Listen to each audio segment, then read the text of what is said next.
G'day.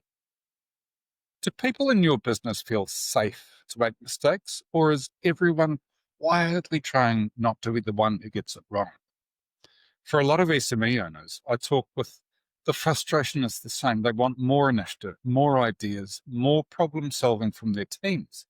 Yet, when we look under the hood, the culture has sent a different message for years. Do not rock the boat.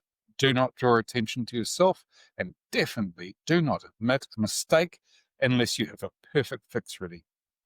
It's really no surprise that innovation struggles in that environment. You can't have genuine experimentation and zero visible failure. That combination simply doesn't exist. So let's take a look at different ways of thinking about mistakes. Instead of treating them as evidence that someone is not good enough, treat them as information. A mistake is a signal. It tells you where a process is unclear, where training was thin, where assumptions were wrong, or where someone was stretched without enough support.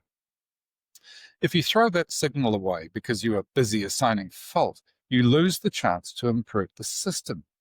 The first lever is language. Leaders set the tone, often without meaning to. If your instinctive question is, who did this? People go into defense mode. If the question is, what happened and what can we learn? The room relaxes and the focus shifts to problem solving.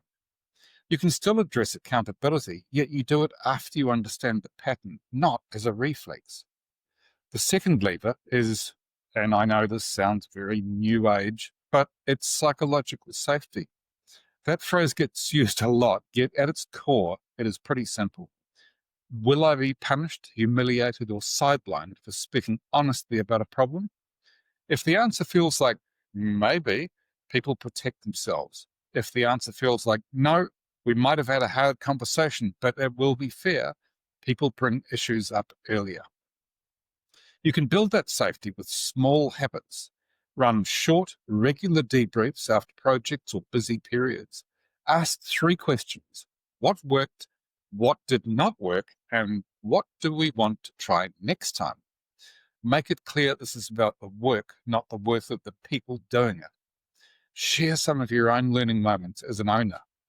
The day you admit you misjudged a decision and explain what you changed, you give everyone else permission to be human as well. The third lever is structure. Good intentions fade if you do not embed them into how the business runs. That might mean simple project retrospectives, a shared lessons learned document, or a habit of opening team meetings with one quick insight from a recent challenge. Capture the learning while it is fresh. Over time, this becomes a knowledge base that new people can tap into rather than repeating the same painful errors. Recognition is another important piece. If you only ever reward clean wins, your team will optimize for looking good, not learning. Try noticing and praising thoughtful risks even when they don't hit the mark. For example, we tried a new process last month. It didn't land the way we hoped, yet the data we got is helping us redesign things properly now. That sort of message says effort and insight matter, not just perfect outcomes. HR and people leaders can help you bake this into the system. Performance conversations can include questions like, what did you learn this quarter? And where did you experiment? Onboarding can introduce new hires to the idea that mistakes will be treated as learning opportunities, providing people are honest and willing to improve.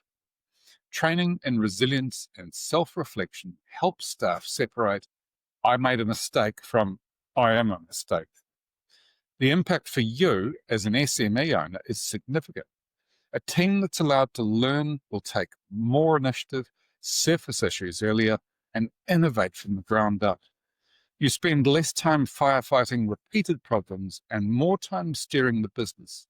The culture feels calmer, even when things are stretching, because people trust that problems can be talked about rather than hidden. No business will ever eliminate mistakes. The real question is whether yours turns them into scars or into stepping stones. So if this struck a chord, I'd love you to read the full article, which is linked here somewhere. Share it with someone in your network and maybe start one new fail, learn, improve cycle in your own business this week? Well, thanks for being here. Please take a look at the article and hope to see you back here soon. Okay, cheers. Bye.